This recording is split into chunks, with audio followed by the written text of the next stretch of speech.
يا أيها الذين آمنوا استجيبوا لله وللرسول إذا دعاكم لما يحييكم واعلموا أن الله يحول بين المرء وقلبه وأنه إليه تحشرون আল্লাহ ডাক দিয়ে বলে ইয়া আইয়ুহাল্লাযীনা আমানু, হে ঈমানদারগণ, হে আমার বন্ধুরা, শুনো শুনো। আল্লাহ তার বান্দারে বড় সুন্দর করে ডাক দেয়। আমানু মানে যারা ঈমান আনছে, আল্লাহরে বিশ্বাস করেন না, নবীরে বিশ্বাস করি, আমরা আল্লাহকে বিশ্বাস করি। এই জন্য আল্লাহকে বিশ্বাস করার কারণে, নবীকে বিশ্বাস করার কারণে আল্লাহ আমাদেরকে সুন্দর করে বলে ইয়া আইয়ুহাল্লাযীনা আমানু, হে ঈমানদারগণ। ঈমানদারগণ, ঈমান শব্দটা, এই শব্দটার একটা অর্থ তো বিশ্বাস করা, কিন্তু আরেকটা অর্থ আছে ইতমিনান, অন্তরের মধ্যে প্রশান্তি। বলে যে ব্যক্তি ঈমান আনে নাই, আল্লাহকে বিশ্বাস করে না, তার অন্তরের মধ্যে শান্তি নাই। আর যে আল্লাহকে মাইনা নিছে, তার অন্তরের মধ্যে এক শান্তি আছে। যখন দুনিয়ার জমিনের মানুষগুলা তাকে দাম দেয় না, যখন তার টাকাও নেই, পয়সা নাও, বাড়িও নাই, গাড়ি নাই, নারী নাই, কোনো কিছু নাই, এমন সময় মনের মধ্যে কষ্ট নিয়া আল্লাহ বলে যখন ডাক দেয়, দুনিয়ার কোন মানুষের কাছে ব্যথা বলতে পারে না, আল্লাহর কাছে ব্যথা বলতে পারে, তখন তার অন্তরটা শান্ত হয়ে যায়। এই যে ঈমানদারের অন্তরের মধ্যে শান্তি আছে। আর যার আল্লাহ নাই, সারাদিন কয় এই দুনিয়া এমনি এমনি হয়ে গেছে, আছে না কিছু মানুষ শোনা আছে, তারা সারাদিন মনের মধ্যে তাদেরও কষ্ট আছে, মানুষ তো, কিন্তু তারা কারো কাছে বলতে পারে না। এই যে আল্লাহর কাছে বলতে পারে না, বলে ঈমানদার যারা, তাদের অন্তরের মধ্যে শান্তি আছে। আল্লাহ বলছেন ইস্তাজিবু লিল্লাহ, তোমরা আল্লাহর ডাকে সাড়া দাও। হে আমার বন্ধুরা, আমার ডাকে সাড়া দাও। আল্লাহ বলতেছে হে আমার বন্ধুরা, আমার ডাকে সাড়া দাও। আল্লাহ আপনাকে ফজরের সময় ডাকছে, জোহরের সময় ডাকছে, আসরের সময় ডাকছে, মাগরিবের সময় ডাকছে, ইশার সময় ডাকে। মাঝে মাঝে যখন এলাকার মধ্যে মাহফিল হয় তখন ডাকে। যখন আপনি গভীর রাতে ঘুমান, এই গভীর রাতে ঘুমের সময় আল্লাহ, রাত্র যখন 12টা বেজে যায়, আপনার চোখের মধ্যে মাত্র ঘুম আসা শুরু করে দিচ্ছে। যখন আপনি স্বপ্নের মধ্যে বিভোর, এমন সময় আল্লাহ ওই আসমানের মধ্যে আয়েশা বান্দারা ডাক দেয়, আলা মিন মুস্তাগফিরিন ইস্তাগফিরুল্লাহ, হে বান্দা কেউ আসোনি, আমি আল্লাহর কাছে গুনার জন্য ক্ষমা চাইবে, আমি আল্লাহ তোমার গুনাহকে ক্ষমা করে দেব। হে বান্দা কেউ অসুস্থ আছো, আমার কাছে অসুস্থতার জন্য শেফা চাইবা, তো আমি আল্লাহ তোমার শেফা দিয়া দেব। হে বান্দা কেউ আসনি, অভাব অনটনের মধ্যে আসো, তোমার ঘরের মধ্যে টাকা নাই, পয়সা নাই, বাড়ি নেই, গাড়ি নাই, তো আমি আল্লাহর কাছে চাইবা, আমি আল্লাহ তোমার মনের আশাগুলো কবুল আর মঞ্জুর করে নেব। এমনকি কেউ আসনি যার সন্তান নাই, আমি আল্লাহর কাছে হাত তুলে দিবা, আর আমি আল্লাহর কাছে সন্তান চাইবা, আমি আল্লাহ তোমার সন্তান দান করবো। এইভাবে আল্লাহ বান্দাকে বারবার রাখতে থাকে, কিন্তু বান্দা ঘুমের মধ্যে বিভোর হয়ে থাকে। মাঝে মাঝে দেখবেন হঠাৎ করে ঘুম ভেঙে গেছে, 2টা বাজে, কোনো কারণ নাই, কেন ভাঙছে? ওই যে আল্লাহ ডাকতেছে, আল্লাহর ডাকে বান্দায় সাড়া দিয়া দিছে, কিন্তু বান্দা বুঝে নাই, আবার ঘুমিয়ে গেছে। যদি কোনোদিন ঘুম ভাঙা যায় তো ওযু করে 2 রাকাত নামাজ পড়ে ঘুমান, এটা আল্লাহর ডাক, সাড়া দিয়া দেন, এটা রহমত। উঠছিলাম, নামাজও পড়ছিলাম, পরে এমন ঘুম দিছি ফজরের নামাজ পড়তে পারে, ऐसा नहीं होना चाहिए। আল্লাহ বলতেছে আমানু, যারা ঈমান আনছো, ইস্তাজিবু, তোমরা আমি আল্লাহর ডাকে সাড়া দাও। আমি আল্লাহর উপর ঈমান আনো। যারা ঈমানদার আছো তারা নামাজ পড়ো, যারা নামাজি আছো তারা জিকির করো, যারা জিকির করো তারা হালাল হারাম বাইসা চলো।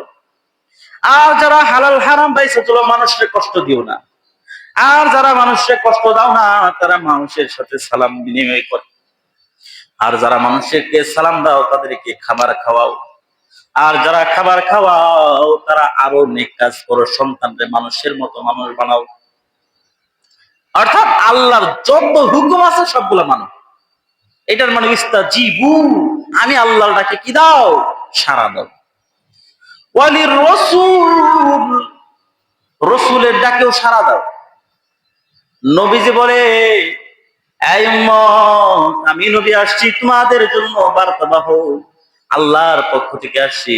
কুলু লা ইলাহা ইল্লাল্লাহ তুফলিহুন, তোমরা বলো লা ইলাহা ইল্লাল্লাহ, তাহলে তোমরা সফল কাম হয়ে যাবে। কাফের আর বেঈমানের দল বলে, কি কয় মুহাম্মদ এগুলা, মুহাম্মদ কি কয়, পাগল হয়ে গেছে, মুহাম্মদ নাকি পাগল হয়ে গেছে। যখন আল্লাহ এবং আল্লাহ রসুল তোমাদেরকে ডাকে, তো সেই ডাকে সাড়া দাও। লিমা ইউহয়িকুম, তাহলে আল্লাহ তোমাদেরকে জীবিত করে দেবে। কি করে দেবে? জীবিত করে দেবে। আল্লাহর ডাকে, নবীর ডাকে যদি কেউ সাড়া দেয়, আল্লাহ কি করে দেবে? জীবিত করে দেবে। আমরা কি তাহলে মরা নাকি? হ্যাঁ মরা, হ্যাঁ আমরা মরা। জিসমে ঈমান নেহি হ্যায় ও মুর্দা হ্যায়, যার মধ্যে ঈমান নাই সে হলো মরা। আপনি দেখবেন সে খাইতেছে, চলতেছে, ফিরতেছে, কথা বলতেছে, কিন্তু তার মধ্যে রূহ নাই। যার ঈমান নাই সে হলো মরা। যে ব্যক্তির মধ্যে ঈমান আছে কিন্তু নামাজ রোজা হজ যাকাত নাই, সেও মরা। যেই ব্যক্তির মধ্যে হক হালাল পথে চলার বুদ্ধিমত্তা নাই, সেই ব্যক্তিও মরা। কারণ তাকে শয়তান যেই দিকে ইশারা দেয় সেদিকে সে চলে। বলে দুনিয়ার মধ্যে ওই বিশাল বড় একটা বিল্ডিং বানাইছেন, আপনার মনে হইতে পারে আপনি খুব শান্তিতে আছেন। আল্লাহ তাআলা বলেন যে ব্যক্তি আল্লাহর পথে সাড়া দেয়নি, আমি আল্লাহর পথে আসে নাই, রাসূলের পথে আসে নাই, সেই ব্যক্তি হলো মরা। সে দুনিয়ার মজাই বুঝে নেই। দুনিয়ার মজা কি? ওই মরা বেটার মুখের মধ্যে মিষ্টি দিলে বুঝবো? মৃত ব্যক্তির মুখের মধ্যে মিষ্টি দিলে সে স্বাদ বুঝবে নাকি? যেই ব্যক্তির ঈমান নাই সেই ব্যক্তি দুনিয়ার মজাই নিতে পারে নাই। মুরগির রানে কামড় দিলে মজা হয়ে যায় না। হালাল পথে মুরগির রানে কামড় দেওয়ার স্বাদই আলাদা। একজন অসহায় দরিদ্র মানুষকে এক মুঠো খাবার খাওয়ানোর মধ্যে শান্তি আলাদা। সারাদিন পরে নামাজ পড়ার সময় আলহামদুলিল্লাহ রাব্বিল আলামিন বলার পরে সিজদা দেওয়ার মজাই আলাদা। যদি আপনি মুসলমান এই মজা না পান, বুঝতে হবে আপনি এখনো মুসলমান হন নাই। ওই যে বাপে মুসলমান আমিও মুসলমান, এই মুসলমান আসলে মুসলমান না। মুসলমান তো আসল হইল ঈমান কি, কি বিশ্বাস করলে মুসলমান, কি বিশ্বাস না করলে মুসলমান না, এটা যে বুঝে মানে সেই ব্যক্তি মুসলমান। আল্লাহর উপর ঈমান আনার নাম হলো মুসলমান, আল্লাহর হুকুম মানার নাম হলো মুসলমান, নবীজির সুন্নাত তরিকা চলার নাম হলো মুসলমান। এই জন্য আল্লাহ বলেন, ইয়া আইয়ুহাল্লাযীনা আমানু, হে ঈমানদারগণ, উদখুলু ফিস-সিলমি কাফা, ইসলামের মধ্যে পরিপূর্ণ ঢুকো। পরিপূর্ণ কয় উটের মতো মাথাটা ঢুকায় দিছে আর লেজটা বাহিরে রাখছে, মনে করছে ঢুকে গেছে। ইসলামের মধ্যে ঢোকা হয়েছে? ঢোকা হয় নাই। তো পুরাটা ঢুকতে হবে। মাথাটা ঢুকাইয়া দিলে হয়ে যাবে না। আপনি চক্ষু বন্ধ করে মনে করতেছেন সূর্য নাই, আপনার মনে করাতে কিছু আসে যায় না। আপনি ব্যক্তিগতভাবে মনে করতে পারেন আপনি খাঁটি মুসলমান, আপনার মনে নামাজ পড়েন না দিয়ে নামাজ না পড়লে কি ঈমান ঠিক আছে, না খাইলে কি পেট ভরা? না খাইলে পেট ভরা থাকে না। হ্যাঁ আসছেন আপনি?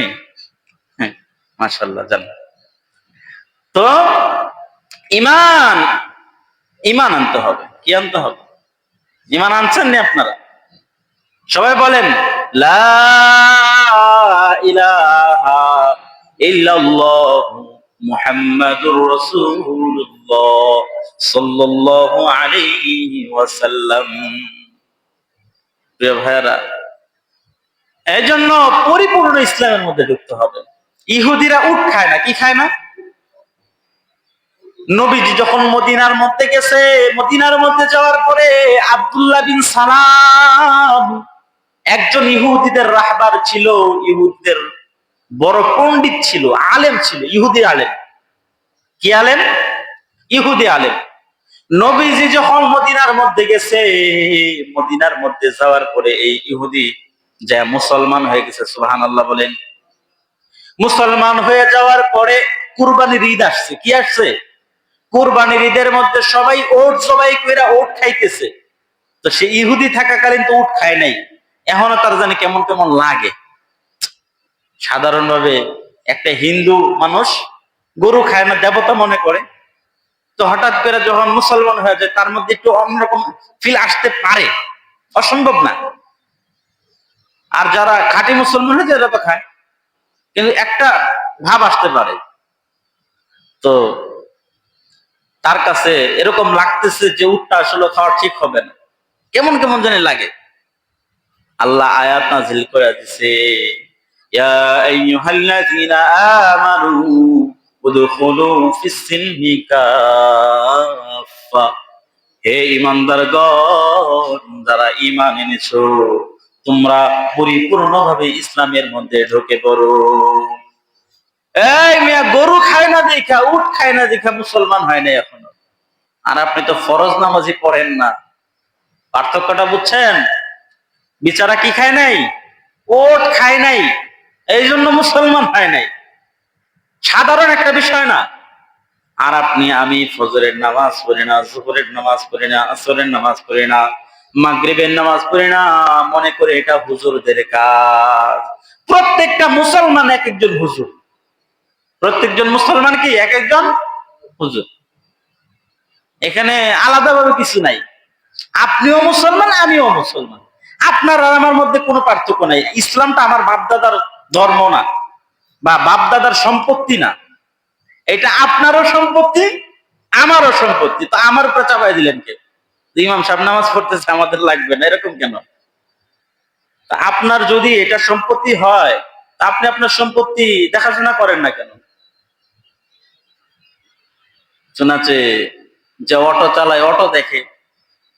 যে মুরগির ব্যবসা করে, মুরগি খুব সুন্দর করে দেখাশোনা করে। যে দোকান চালায়, সে দোকানে খুব সুন্দর করে যাওয়া আসা করে। সব প্রপার্টি ঠিক দেখাশোনা চলতেছে, কিন্তু ইমানের প্রপার্টি দেখাশোনাটা কে করবে? সেটা কার জন্য রেখা দিলেন? দুনিয়া তো আসল না, দুনিয়া তো কয়েক দিনের ভাই। এই দুনিয়া তো আসছেন তো দোকানদারি করার জন্য না, আসছেন কেন? আখিরাতের জন্য। তো এই সফরের মধ্যে যে চলতেছেন, আপনি যে সফরে আছেন, এই সফরের মধ্যে আপনি কি এখানে খাইতে আসছেন, নাকি সফরে বাড়িতে যাওয়ার জন্য আসছেন? বাসে যে উঠলেন, বাসে কি থাকার জন্য উঠছেন, নাকি বাড়িতে যাওয়ার জন্য?